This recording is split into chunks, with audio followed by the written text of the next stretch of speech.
Here's a very quick introduction to three of the cables you're very likely to find in the studio. The one you can see in front of you is a 1/4 inch jack.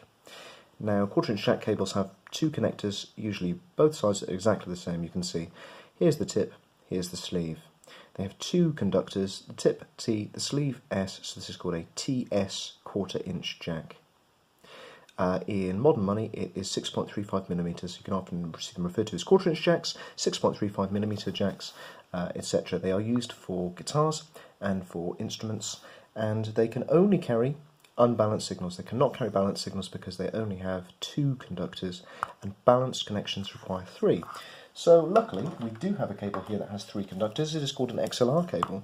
Now you'll maybe know this is a microphone cable because we use it with microphones. Of course, we plug this side into the microphone. This is the female connector and this is the male connector. It has the three little pins at the end that plug into your USB device or your mixer, or even into your next XLR cable, because you can plug them into one another and string them along.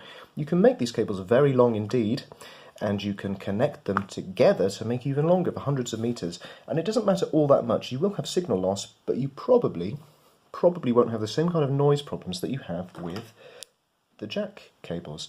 That's because you can carry balanced audio connections on these cables, and those are less susceptible to noise and interference and hum.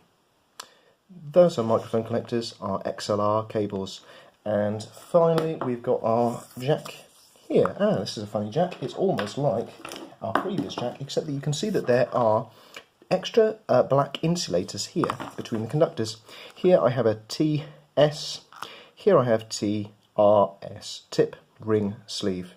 Now this kind of connector is capable, because it's got three conductors, of carrying a balanced signal, positive, negative and ground, but actually if you see this cable you're more likely to see it connected to pair of headphones, and since you have two ears hopefully, you need two different conductors to carry the signal, the left and the right, and then you need the ground at the other end. So actually these probably aren't carrying balanced signals, these are probably carrying your unbalanced stereo headphone signals, and those are the three most common cables that you're going to run across.